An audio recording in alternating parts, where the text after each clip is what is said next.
From the lines across the ocean to the land beyond the mountains, through the Sahara, we bring on-spot news, live analysis, expert discussions on trending stories in politics, business, socio-economy, sports, and documentaries.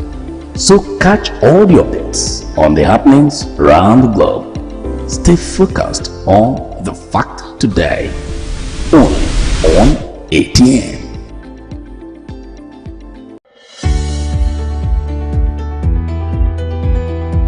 People into the country illegally. That is amazing. Honorable You human On the point of order. Honorable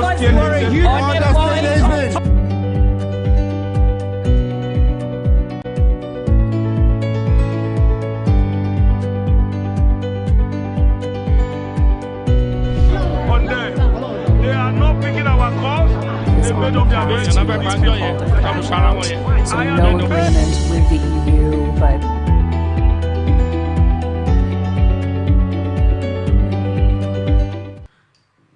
a very pleasant evening to you, and thank you for joining us on Atlantic Television Network's Press Roundtable.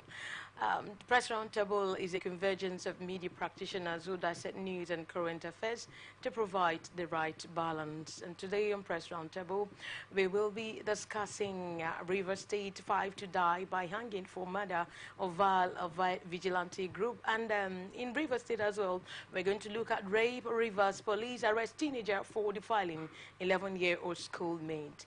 And we also have to look at Unit Z SSA, a new NASU members join 7-day warning strike, plus the story coming from Borno State, suicide bomber detonates bomb and injures two. And finally, today we are going to look at Delta State, soldiers but journalists as Delta governor visit troubled community. So after this time right now, I'm going to introduce my guest for today. Stay tuned.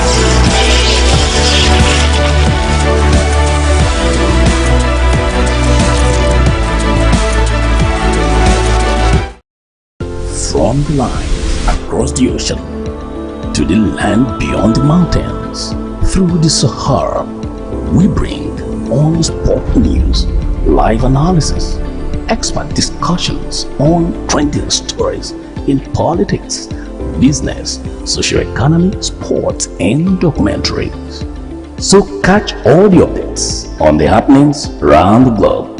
Stay focused on the fact today, only on ATN.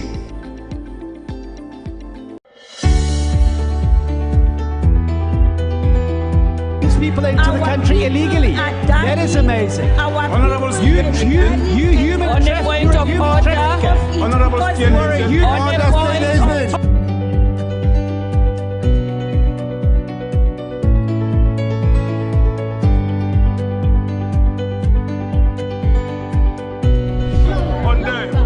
they are not picking our calls.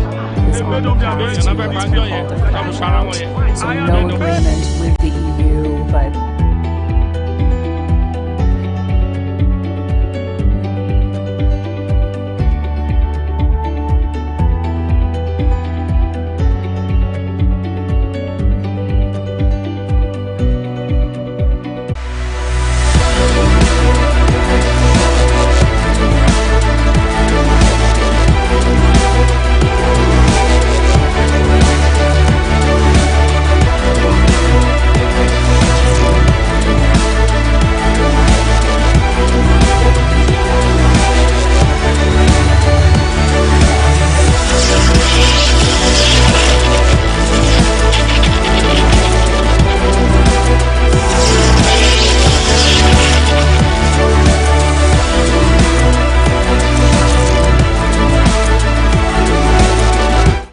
From the line across the ocean to the land beyond the mountains. Through the Sahara, we bring on-spot news, live analysis, expert discussions on trending stories in politics, business, socio-economy, sports, and documentaries. So catch all the updates on the happenings around the globe. Stay focused on the fact today, only on ATN.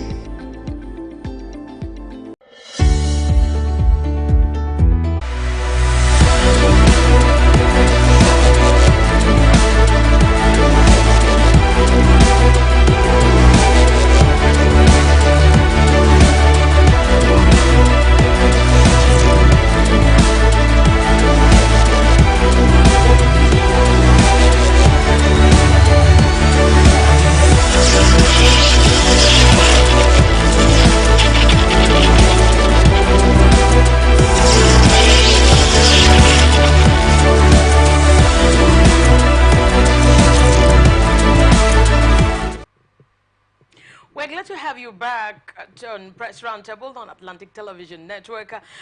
Guests this evening, I have Jed Papamie, that's Kingsley Jed Papamie. He's a journalist, he's a news editor as well, and as well as Raymond Ken, but he's a media practitioner as well, and I am Angel Nkoma. I just want to welcome you on the set, but you're welcome. I'm so happy to have you here this evening for the very first time on Press Roundtable. Yes. And of course, Mr. Kingsley George Papamie has been a very good voice here as well. Sure. But I know you've been a wonderful person. You love media. You do it with passion, and you know what Press Roundtable is all about. So we are here to seek your opinion. First of all, let's look at the stories coming from Rivers State. Rivers High Court, sitting in Port Harcourt, has convicted and sentenced 5 people to death by hanging or by lethal injection until they are confirmed dead. This verdict came following the involvement of the 5 convicts in the murder of the OSPA commander of Omudioga community in Emoha local government area of Rivers State, Umezurike Alex. The victim, late Umezurike Alex, was killed or beheaded and other parts of his body dismembered by cultists in 2021 for fighting against criminal activities in the area. However, the police had commenced an investigation into the killing and arrested 6 people in connection with the crime. Upon the arrest, police commenced their prosecution. The convict Okechukwu Oji from Atali community, Obiakpo local government area, Igwe Promise Ihani Igwe, Morrison Igwe from Omudioga in Emoha local government area, and Goodness Monday from Akwa Ibom were found guilty on the 10 count of conspiracy, cultism, murder, and illegal possession of firearms preferred against them by the police. The trial judge, Justice Sirika Prioko, in his judgment, however, discharged and acquitted the 6 defendants in the suit, Alex Diewe. Justice said a rule that the prosecution counsel, Asian Edet, proved his case against the 5 on conspiracy, cultism, illegal possession of firearms, and murder. He therefore convicted and sentenced them by hanging or by administering a lethal injection until they are confirmed dead. The court further held that the convicts did not only murder Omudioga OSPA commander, but they were also involved in kidnapping and other criminal activities in parts of the state before their arrest and prosecution. Now, after that, we also have a case of rape in Rivers State. Police Rivers State arrested a teenager for defiling 11-year-old schoolmate. There was outrage as a 16-year-old student openly defied his 11-year-old female colleague at a school in Rumokrosi area of the outskirts of Port Harcourt, Rivers State last Friday. It was gathered that while the student carried out the acts, his friends watched the scene. Shortly after committing the acts, the boy was said to have scaled the school fence to escape, but was later held by the school authorities while the girl was taken to an undisclosed hospital for treatment. The report sparked outrage as photos of the school girl bleeding circulated online in the media. Meanwhile, while speaking to a radio station here in Port Harcourt, monitored by a correspondent anyway, the mother of the girl called on the school authorities and the state government to ensure the perpetrator was brought to book. this distraught woman said to be a widow, said she got a distress call from the school to come over immediately, saying when she got there, she saw her daughter bleeding profusely. She stated that the school should provide the boy that did that thing and that she wants justice for her daughter, that she's a widow and she doesn't have anybody. It is just her and the children. Let's just stop there. As you can see, first of all, we want to tackle this one that say that 5 is going to die by hanging for murder of a vigilante group here in River State, and 5 of them were apprehended after killing the man. But what I'm trying to say, on my own opinion, I think I just want to commend the security agencies here in River State for making sure that they apprehend this group of people, because they said they have been perpetrating crime and criminalities here for a long time, and most of them have been getting away with it.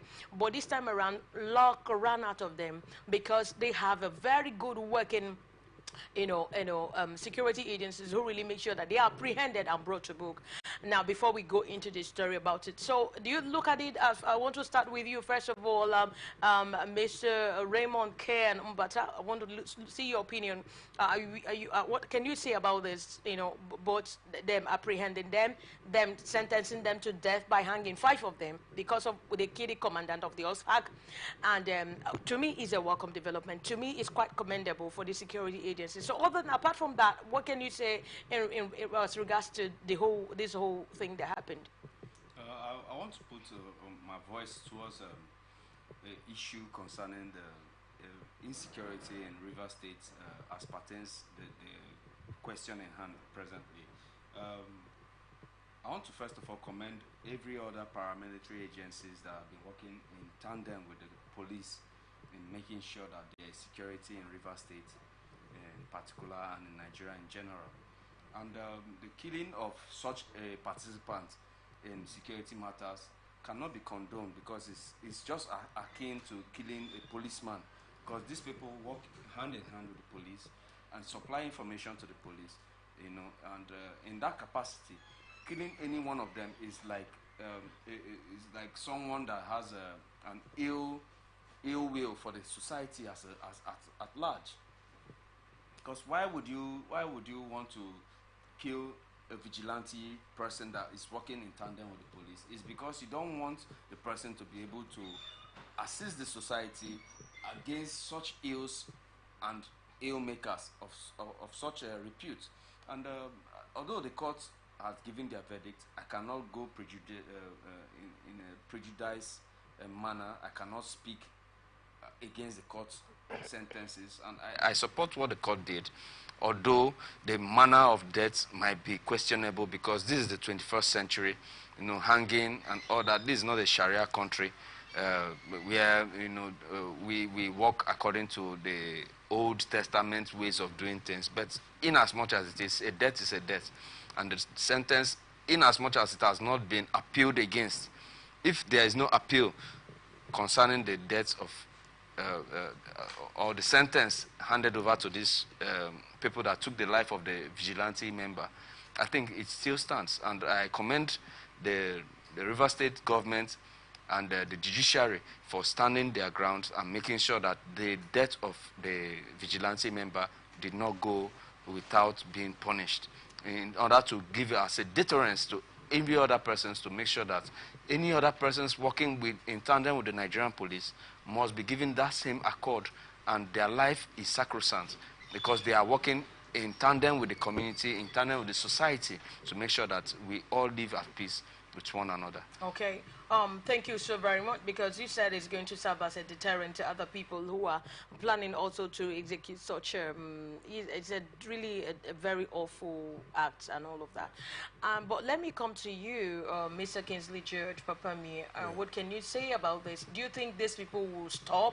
Because I know most of them have been getting away with it. Do you think this will also serve as a deterrent to all those criminals? Yes, I think things are beginning to get a clear look, and a positive change in our society. If we retrace back to 2019, up until when the I think the past administrations.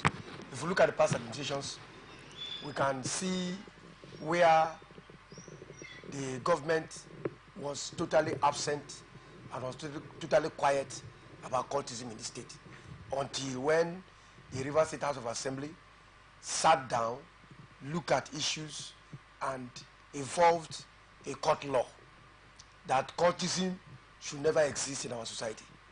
I think that was the very time that they started indicting people on cultism. Otherwise, you know, the people were, I think, hoodlums were taking a pride on it, that I'm a cultist, I'm involved in cultism.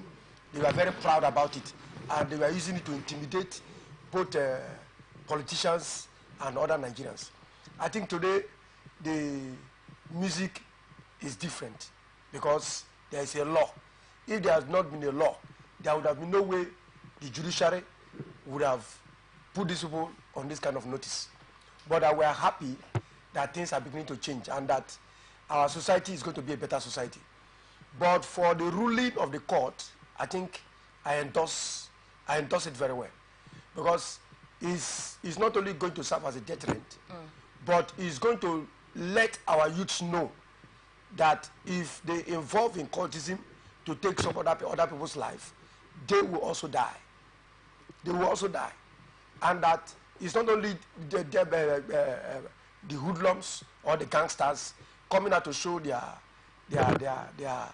strength anyway, but that they should know that there are other people that government has employed and trained to ensure that our society is peaceful.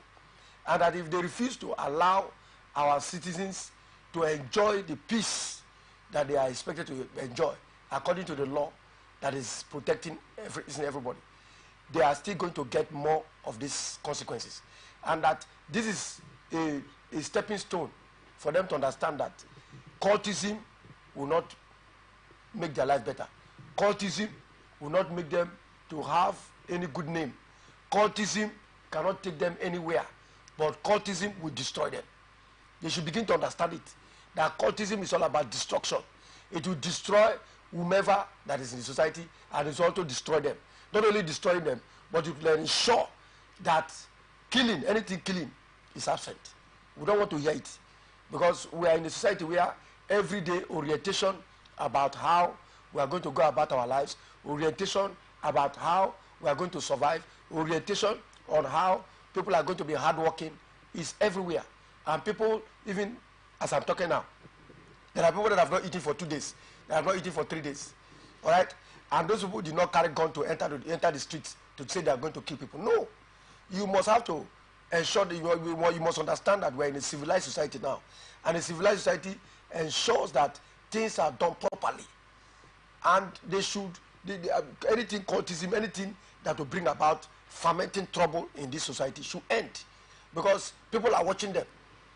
They should not think that people are not watching them. Whatever thing that they do, people are watching them, and they will follow up with them. And that is how these cultists and these gangsters have been disturbing the society. But fortunately for the security agencies, they were able to fish them out and ensure that they face the consequences. And this consequence that they have faced, I think it will give a good lesson to our society, so that people will begin to respect those that have been put in place to ensure that there is peace and harmony in our communities. Okay, Yes. I think you've really spoken well, and we also want to commend this administration of Governor Sim Fubara. I think Yes. he's really doing Yes, well, yes. working hand in hand, as a matter of fact, with the security agencies, making sure that they fish out these criminals in the society. Now, in like manner, there's a story trending on the social media about a little girl of 11 years, of a widow who was raped in the school, and when it was really put out in the social media, there were a lot of comments. In fact, a lot of people reacted and condemned the act that raped the little girl of a widow. But now the information reaching us right now is that the boy has been apprehended. You know, so before I was like, why is it that they allow this boy is at large? This is happening in Port Harcourt in River State. A little girl of 11 years old who was raped, and she was bleeding profusely and sent to the hospital. As a matter of fact, she's still in the hospital right now. But the information reaching us right now is that the boy has also been apprehended. What can you just say about that a little bit? Let me start from you, just in a few sentences. Ken Mbata, what can you say about that? The arrest of this boy right now, because all this while, even when I was trying to put up the stories, it was later, I just had to receive a call that the boy has been apprehended, and the security agencies are actually interrogating him, how he could perpetrate such a rape for him.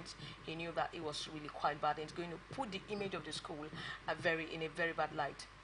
I want to first start with congratulating and commending the security forces for doing the needful, even in a very timely manner, because most times in this kind of cases, we find that the person absconded, and it takes some time before justice is being served. But as at now, even if it has not gone to court, but at least the suspect has been apprehended, and that is the beginning process for healing, because even for the victim, healing must be assured. And secondly, I want to, after commending the security forces for apprehending the suspect, because it's still a suspect until proven guilty. Okay. Yes, and in as much as that is my stance, I also want to bring a note of alarm that the public educational system is becoming so neglected that it's becoming a dumping ground. I mean, there are human beings there. I mean, do not look down on anybody. I mean, if their parents cannot be able to fund them schooling abroad, their parents cannot put them into private secondary schools and the like, it doesn't mean that they do not have the rights to be educated, and also prim and proper way of bringing up a child in the way he ought to grow. The government has the wherewithal, the resources to make sure that, I'm bringing it down to the aspect of even having a guidance and counseling tutor in each of the government public schools. You do not look at the fact that they are public schools. They should use paint buckets to sit down. They should use stones as chairs because they are being paid, the education is free. So because the education is free, they should suffer the neglect that they are suffering. Because I know that young man that did what he did, if they had a standby guidance and counseling tutor in that school, irrespective of the fact that it is a public school, irrespective of the fact that it is a government school, or it's a community school, whatsoever it is, the nomenclature, but they need guidance.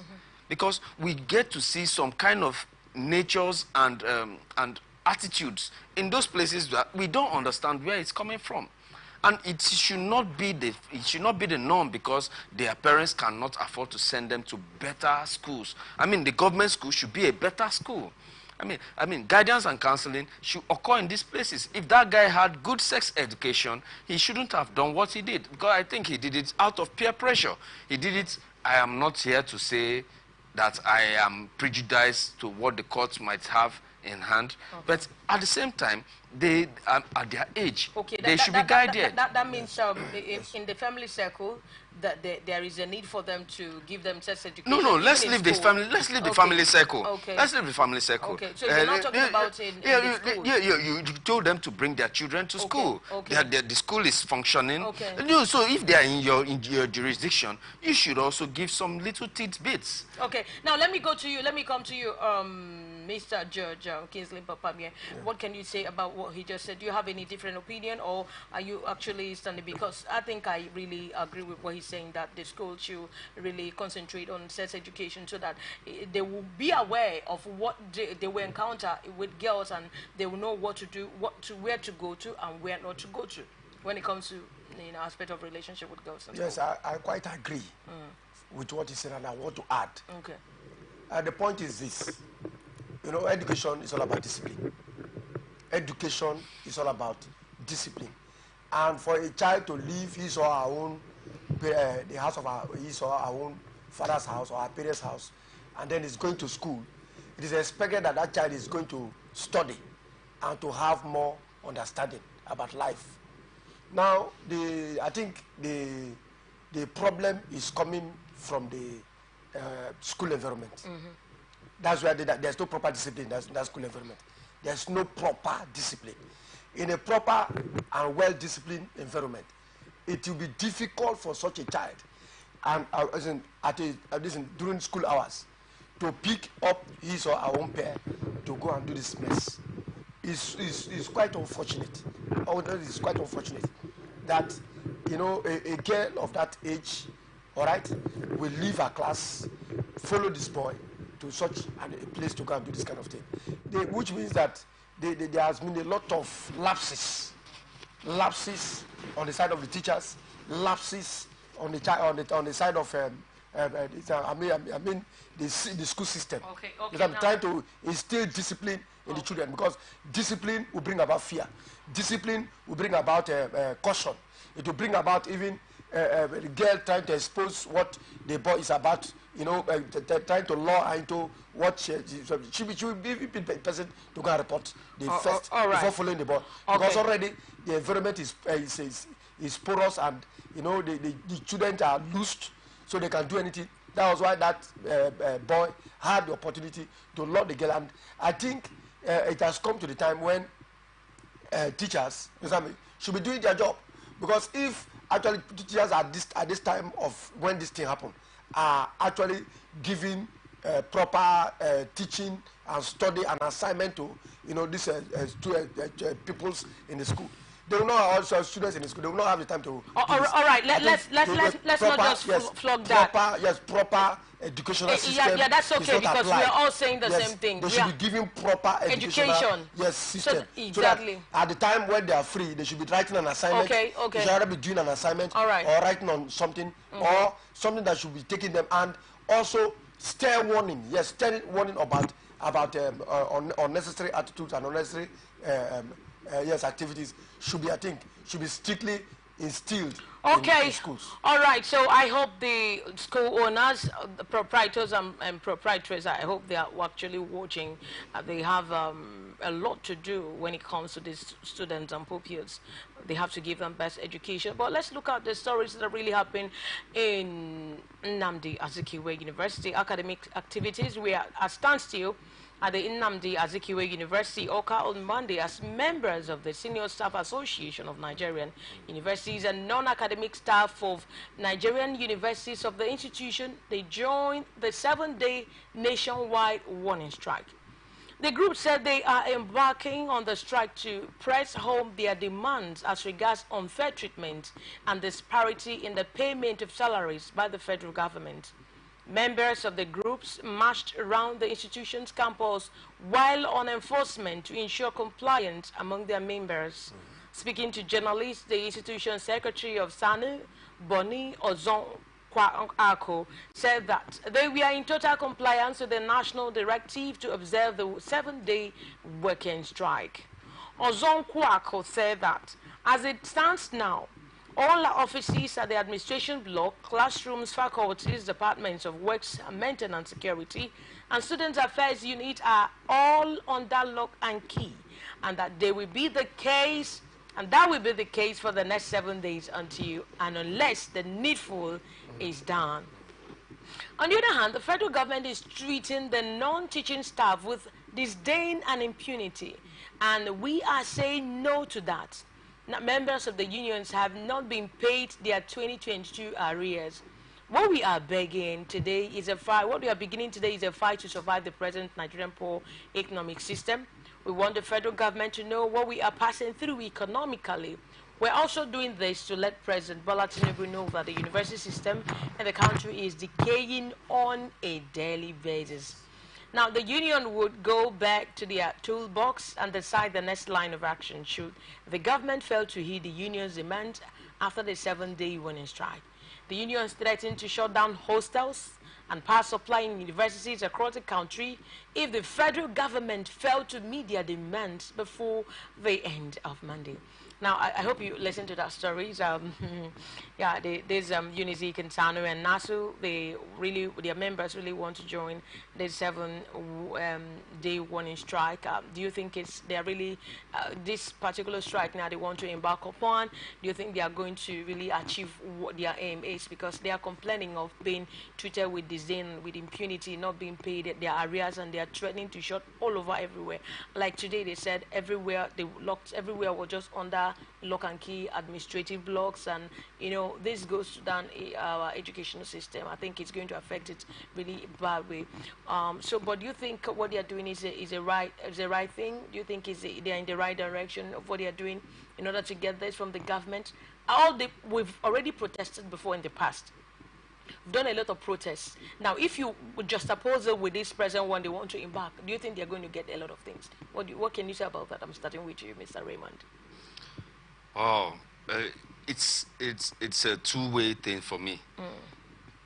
In the one hand, what is good for the goose is good for the gander. In the other hand, there is a dislocation, there's a disconnection between the tertiary educational system in Nigeria and the populace and the society. I'll come to that. First of all, what is good for the goose is good for the gander. If the federal government instituted a no work, no pay policy for striking laborers for the federal government, and at the end of the day, they were forgiven for the Academic Staff Union of Universities and paid them the 4 months, and gave them 4 months of their pay where they were striking, although disregarding what they originally started with, no work, no pay. And you went back on your word of no work, no pay, and you now paid ASU some amount of money, some months.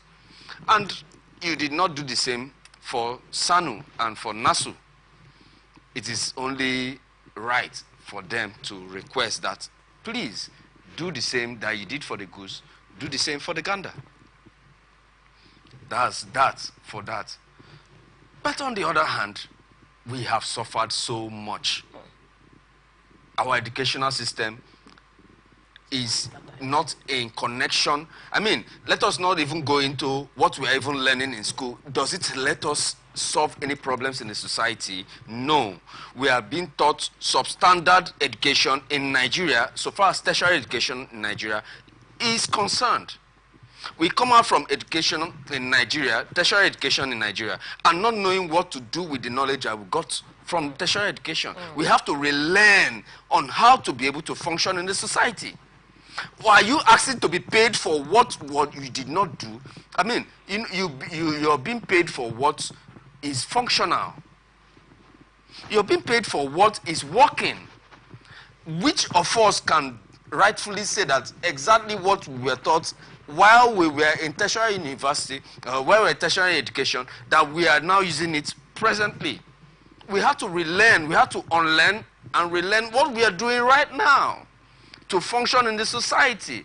And the idea of having a tertiary education is that you will provide solutions on what will solve the problems in the society. How many problems have the tertiary educations in the whole universities, in the whole tertiary institutions in Nigeria? How many of them have solved any problem in Nigeria?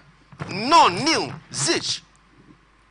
Are you asking the federal government to pay you for what you have not done? Is it for the sexual harassment on the female students?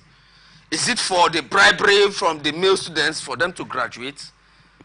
How many term papers, how many projects have been used to solve any problem in Nigeria? That's a big disconnect. And if SANU, NASU, and ASU cannot even realize that their function is redundant, it is a very big disconnect, and it's a shame to the populace called Nigeria that we have the highest numbers of PhD degree holders, we have the highest numbers of professors, we have the highest numbers of master's degree holders, and the problems are surmounting, and the problems are surmounting, and the problems are never ending. Can you tell me now to go and tell the federal government to pay them their salaries for doing what? for creating a disconnect between the tertiary education and the society. Okay, now let me just go over to you, Mr. Kingsley Papamia. What can you say about what he said? Because I think he really raised some points that are really salient. Yes, I think I will have to add to it because we are looking at the system. Somebody investing his money in education, and then you are not getting what you want. That's what he's saying. That people are investing in the education, yet they are not getting what they want. But that, you know, when you engage a labor of this kind, yes, I mean, that's the other way around. When you engage a labor of this kind, you must also understand that there's a labor law. All right? There's a labor law. And the labor law is what binds both the employee and employer together. And in such ranges, we expect that the unions will follow up with what they have agreed with government, and government also will comply. But we are seeing a disconnect where the staff, both the academic and non-academic staff, are meeting up with their demands, but yet they are not getting what it takes, you understand me, to be able to enable them meet up their demands. That's what they are saying. Because here we see where this is a university and students of the university are paying their fees. And if the students of the university are paying their fees, it's expected that whatever the staff of the university require is to be paid. But it's not done. So what are we talking about? We are saying that anything that has to do with strike relating to education is, in fact, is a defect on the students. It's a defect, total defect on them. Because you see a student who is in school and then maybe is preparing for exam, and then suddenly they are cut off. Maybe they are on their semester courses trying to meet up with the time. And then after this, if they are cut off for maybe 3, 4, 5 weeks, 1 month, when you bring back that student, or when the lecturer comes back to class, he will not be able to meet up with the time that has elapsed.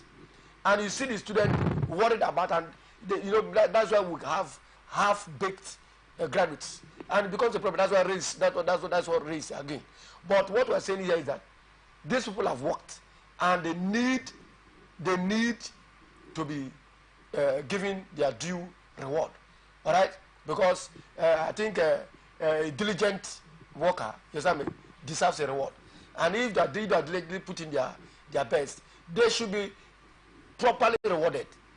The staff of the university should be properly rewarded because they have been able to put the students on the decks of putting more effort in their studies. I think that will make them to come out as best and better graduates. Otherwise, we will see our society presenting half-baked graduates, and we will not get results. And that's why innovation is hardly aimed in our society. Innovation. Otherwise, right from school, even from year 1 to your final year, you must have be able to invent or make so many new innovations that will put other people on a very strong test. But here, I think from the first year to the final year, you might even see 60% of the students not be able to make one innovation that can help grow the society or change the society. Okay, that means yes. Both the government now and the lecturers, yes. they really have to do something. If the Seriously. government promised them to give them such amount of money, look at the economy, the nature of the economy. I think that's the reason why they are embarking on this strike right yes. now. The government has to do the needful. They need to do what they are supposed to do. Exactly. And also on the part of the lecturers, they also need to do what they're supposed to do, yes. so that they instead of bringing half-baked students who cannot stand, because most of them, I remember when I was working in the other station, I remember interviewing an IT student, and she has nothing to offer, and we have to let her go. And she said because of the strike that they are not learning anything. So that sorry to cut in. Okay. whose fault is it that that lady that you interviewed was not able to produce? Exactly. And I mean, she went to class. Exactly. And why is she not able to produce? Exactly. Now, tell me the fact that you have the salary of those people that are agitating for their salary. Exactly. Tell me the truth that you will pay quickly if she's your sister. Exactly. No. Tell me the truth. I mean, you see, the truth is that the government is not eager to listen to the demands of the educational system because they are not producing. Of course. They will not rush. They will not be in a hurry to pay what is on a strike. Yes. Because they are not doing what they are supposed to do. Many of their children are in Cotonou. Many of their children are in Ghana. Abroad, yes. Yes. Exactly. I mean, and that's why they are quick to go on strike. And the educational standard is I mean, you pay for what you get. I mean, how can somebody in NYSC camp cannot write his name? And you say what? We should pay for what? And one came to the bank and was asking me to assist her. To assist? You see them? A lot. Yes. I saw a girl. A lot. And she said I should help her to feel such vital, I mean, very, very vital informations are given to strangers because the person cannot function. Yes. And the person went to school. I mean, there has to be a rejig of the educational system. Yes. If you want to uproot a tree, you do not plug a cane and start flogging the leaves of the tree. I mean, you have to dig the roots out.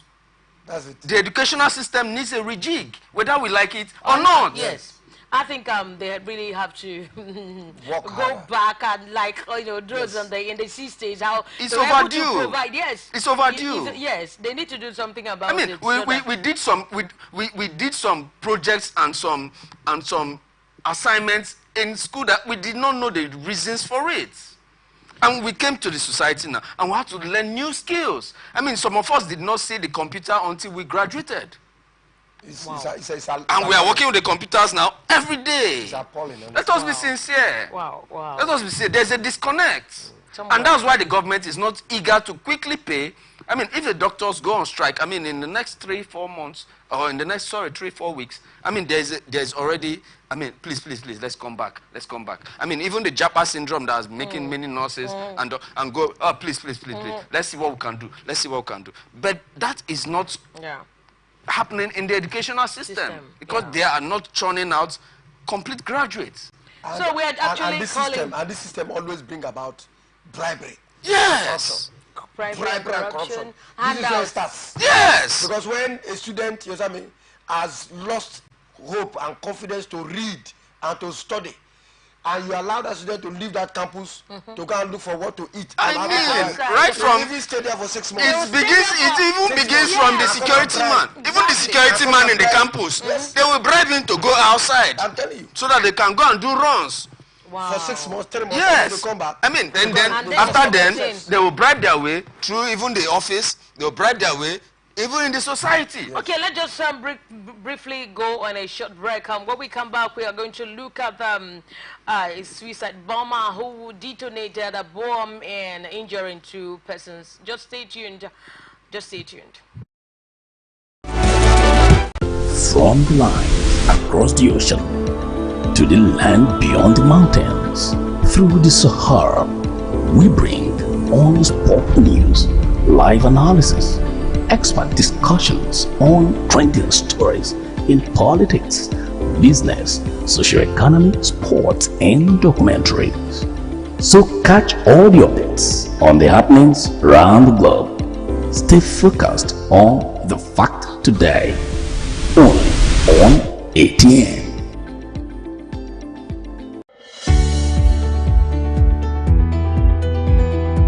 People into the country illegally. That is amazing. Honorable You human On the point of order. Honorable You're a human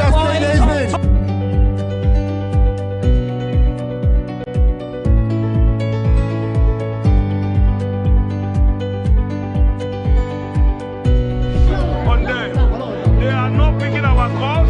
They made up their minds.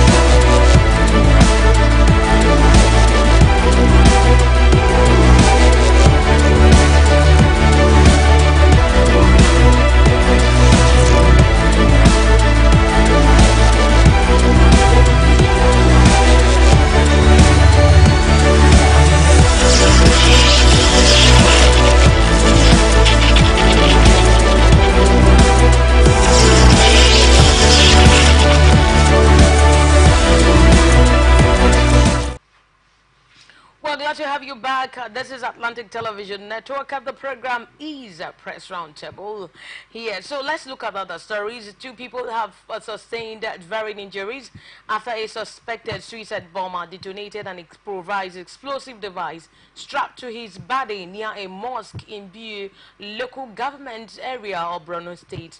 The State Public Relations Officer, ASP Daso Nahum, confirmed the incident on Monday.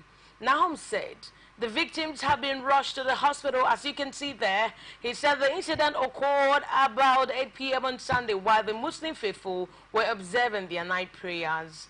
He said the male suicide bomber, who was suspected to be heading to the mosque, detonated the improvised explosive device close to the roundabout, killing himself.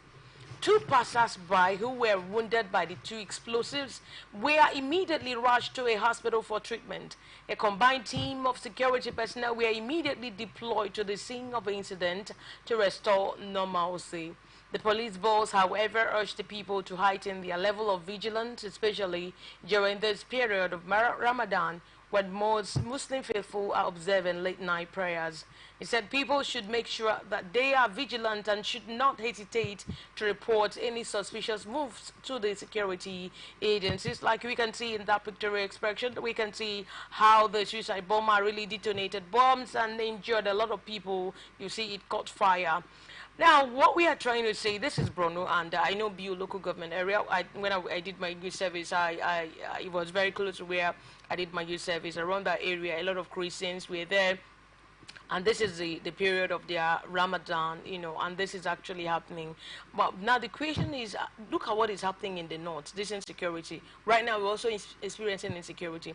And around that area, this is during Ramadan period, where they are supposed to really mount a lot of technologies, a lot of devices to make sure that they get these people, knowing who will enter with a bomb and who doesn't enter with a bomb. Because the suicide bomber, but we know what the suicide bomber is all about. Kill yourself and kill the community. Kill anyone. Bomb anywhere around. Now, what do you think should be done again? I just want to start from you again, Mr. Raymond.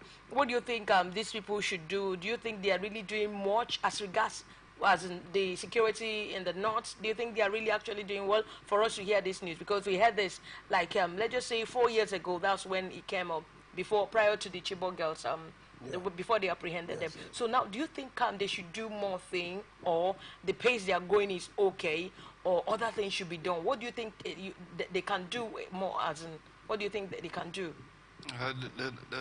The question is very incisive, and I appreciate the way you put it.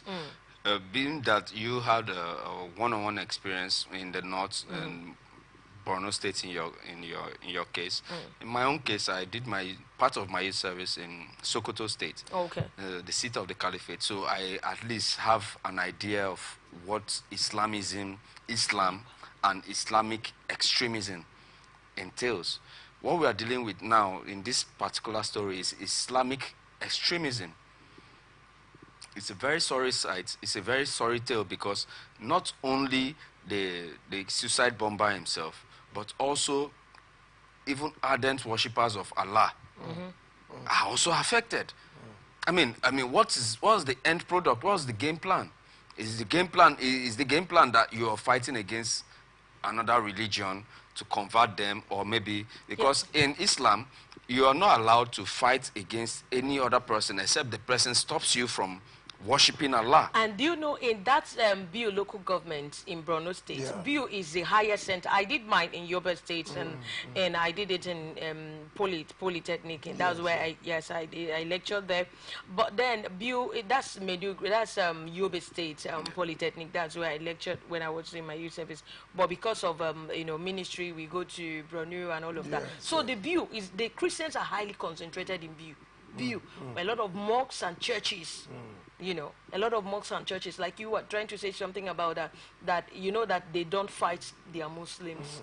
You know, Muslim person cannot fight a Muslim person. Is that what you're trying to say? No, I'm even saying that there is no discrimination between who is a Christian and who is a Muslim. Oh, okay, okay. When a suicide bomber blows himself up, the explosion and the impact of it does not know who is a Christian. So what should be done in that area? What do you think they need to do Thank to you very improve much. the security? Going direct to the, yes. let's go to the center of the centers. Exactly. Yeah, yeah. You don't have time again. Yes, yes. The solution I can prefer is that if the Nigerian system recognizes the Grand Qadi, recognizes the Sharia system, they should also give these institutions the power to go into the nurseries and primary schools and all these other Malam centers where they teach young children Arabic and all that.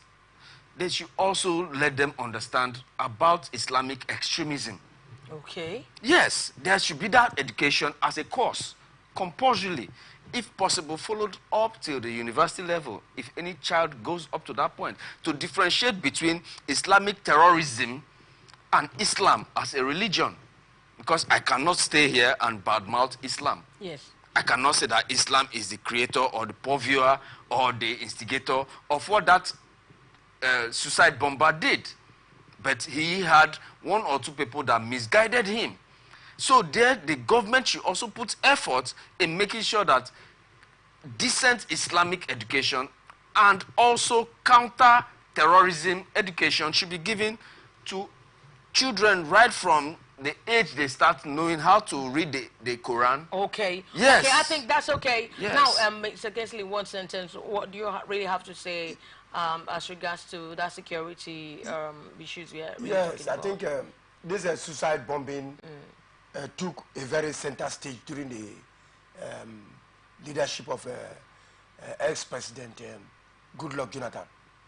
He did all through his tenure. There was suicide bombing here and there and all that. So I think once more our security operatives should check our borders.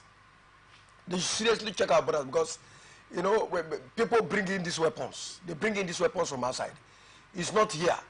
Our people cannot manufacture suicide bomb. What do you call it? Detonating bombs. So these bombs are being brought in from outside.